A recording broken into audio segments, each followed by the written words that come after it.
Tanaman tebu adalah tanaman tropis yang merupakan bahan baku utama industri gula dan juga biasa digunakan sebagai bahan baku bioetanol. Negara penghasil tebu di dunia adalah 1 Brasil, 2 India, 3 China, 4 Thailand, 5 Pakistan, 6 Amerika Serikat. Dengan produktivitas 1 Brasil 80-90 ton per hektar, 2 India 70-80 ton per hektar, 3 Cina 70-80 ton per hektar, 4 Thailand 70-80 ton per hektar, 5 Amerika Serikat 60-80 ton per hektar, sedangkan Indonesia 60-70 ton per hektar. Namun indikator produktivitas tidak cukup dilihat dari protasnya, tetapi juga harus dilihat dari rendemen gulanya. Perlu saya sampaikan, rendemen gula di beberapa negara penghasil gula seperti 1 Brasilia 10-12%, 2 India 9-11%, 3 Thailand 10-13%, 4 Amerika Serikat 10-12%. Sedangkan di Indonesia hanya 7-8%. Mengapa rendemen kita rendah, sehingga kita saat ini menjadi negara pengimpor gula terbesar di dunia? Padahal, pada zaman kita masih dijajah dulu atau zaman Belanda, kita pernah menjadi negara pengekspor nomor 2 di dunia, dengan rendemen gula mencapai 12-14%. Faktor rendemen yang rendahlah yang membuat petani tebu saat ini banyak beralih ke tanaman yang lain, yang pendek masa panennya dan lebih menguntungkan, sehingga lahan tebu semakin menyempit. Padahal pabrik gula di Indonesia cukup banyak, terutama di Jawa Timur. Coba kita dengarkan dari salah satu dosen yang menyampaikan di kelasnya saat mengajar yang terkait pertumbuhan tebu yang berimplikasi pada rendemen gula. Hari ini kita membahas mengenai di mana sebenarnya pabrik gula tebu yang sebenarnya berada. Gula tebu diproduksi oleh tanaman tebu dimulai dari fotosintesis, di mana fotosintesis adalah proses sintesis karbon dioksida di dalam air dengan bantuan energi sinar matahari yang ditangkap oleh klorofil di dalam kloroplas daun untuk menghasilkan glukosa, di mana karbon dioksida didapat dari udara bebas, dan air didapat dari tanah, hasil dari serapan akar, kemudian diangkut ke daun melalui xilem, kemudian disimpan di daun untuk proses fotosintesis. Daun memiliki permukaan yang luas untuk menyerap sinar matahari sebagai sumber energi proses fotosintesis. Penampang daun atas dan bawah memiliki lapisan sel yang tidak beraturan. Di bawah lapisan atas adalah lapisan sel yang padat, di mana sel-sel ini memiliki organel khusus, disebut kloroplas, di mana kloroplas mengandung pigmen klorofil yang memberi warna hijau pada daun. Lapisan berikutnya memiliki sel yang tersusun secara longgar, dengan ruang udara yang besar. Bagian ini juga menunjukkan seperti tabung, untuk mengangkut air yang diserap ke dalam daun. Lapisan bawah memiliki banyak pori-pori yang disebut stomata. Setiap stomata dikelilingi oleh 2 sel penjaga yang mengatur pembukaan dan penutupan stomata. Daun menyerap karbon dioksida dari lingkungan melalui stomata yang setelah melewati ruang udara masuk ke dalam sel yang mengandung klorofil, baik molekul air maupun karbon dioksida, akhirnya diserap oleh kloroplas. Kemudian kloroplas menyerap energi dari sinar matahari. Kemudian energi tersebut dipergunakan untuk mensintesis karbon dioksida dalam air untuk menjadi glukosa. Reaksi tersebut akan menghasilkan oksigen yang akan dikeluarkan melalui stomata, di mana oksigen tersebut akan dipergunakan oleh makhluk hidup lain.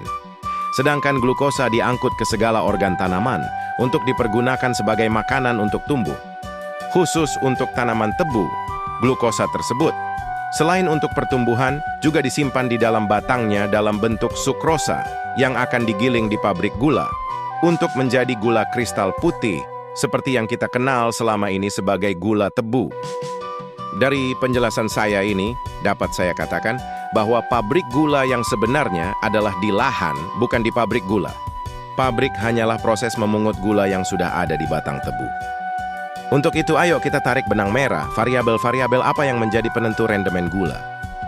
1. Fotosintesis jelas membutuhkan air dari tanah melalui sistem perakaran tebu, jadi air harus diperoleh oleh akar, untuk itu akar harus subur dan sehat. Di samping itu, unsur hara harus tersedia bagi pertumbuhan tebu, yang diserap tanaman bersama dengan masuk melalui akar. Agar supaya akar tumbuh subur, maka tanah harus gembur dan sehat. Syarat akar tumbuh sehat, pH tanah di sekitar perakaran harus mendekati 7. Demikian juga unsur hara nitrogen dapat diserap oleh akar tebu. Juga membutuhkan oksigen yang berada di dekat perakaran yang biasa disebut proses nitrifikasi, yaitu pupuk nitrogen dirubah menjadi nitrat. Nitrogen dalam bentuk nitrat yang hanya bisa diserap oleh tanaman.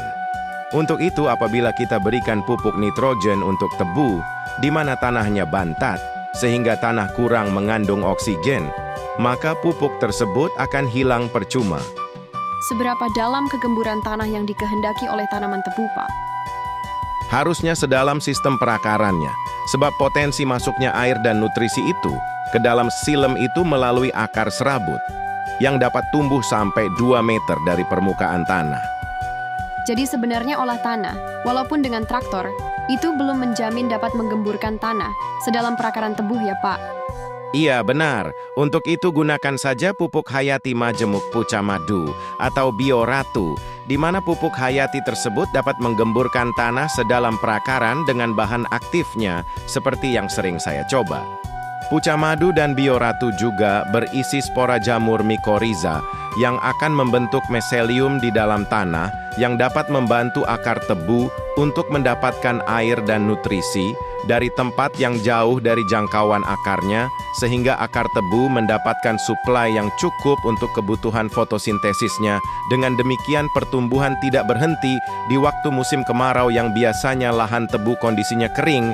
Begitu juga produksi sukrosa terus berjalan walaupun tampak lahan kekeringan. Hal tersebut ditunjukkan dengan daun yang tetap hijau bahkan menjelang ditebang. Perlu kalian ketahui bahwa tebu itu ditanam atau dipupuk di saat musim hujan dan masa pertumbuhan dan produksi glukosa di saat kemarau, sehingga sangat dibutuhkan bantuan dari mycorrhiza untuk mendapatkan air dan nutrisi. Dengan demikian, sangat tepat sekali ya, Pak, Pucamadu dan Bioratu untuk tanaman tebu. Benar, apalagi Pucamadu dan Bioratu dilengkapi dengan bakteri Azospirillum yang dapat membentuk hormon auksin, yang merupakan hormon pemacu pertumbuhan akar lateral. Sehingga tanaman tebu memiliki sarana untuk mendapatkan air dan nutrisi yang cukup untuk membangun stamina pertumbuhan dan produksi sukrosa yang maksimal. Dengan demikian, maka setelah ditebang dan digiling di pabrik, rendemen gulanya akan tinggi sesuai dengan kapasitas genetikanya. Oke, jadi jelas permasalahan teknis dari rendemen yang rendah di tempat kita adalah kesuburan tanah yang belum tercapai, terutama di saat musim kemarau. Untuk itu, saya sangat setuju dengan rekomendasi Bapak dosen tadi, bahwa dengan aplikasi pupuk hayati majemuk, maka tanah akan menjadi lebih subur. Dan kebetulan, saya juga sudah membuktikan kualitas Pucamadu dan Bioratu di kebun jagung saya. Bagaimana dengan cara aplikasi Pucamadu dan Bioratu? Coba kunjungi saja channel YouTube Pucamadu atau Bioratu, atau kita undang formulatornya untuk menyampaikan ke kita langsung. Baik, kita akhiri dulu diskusi ini.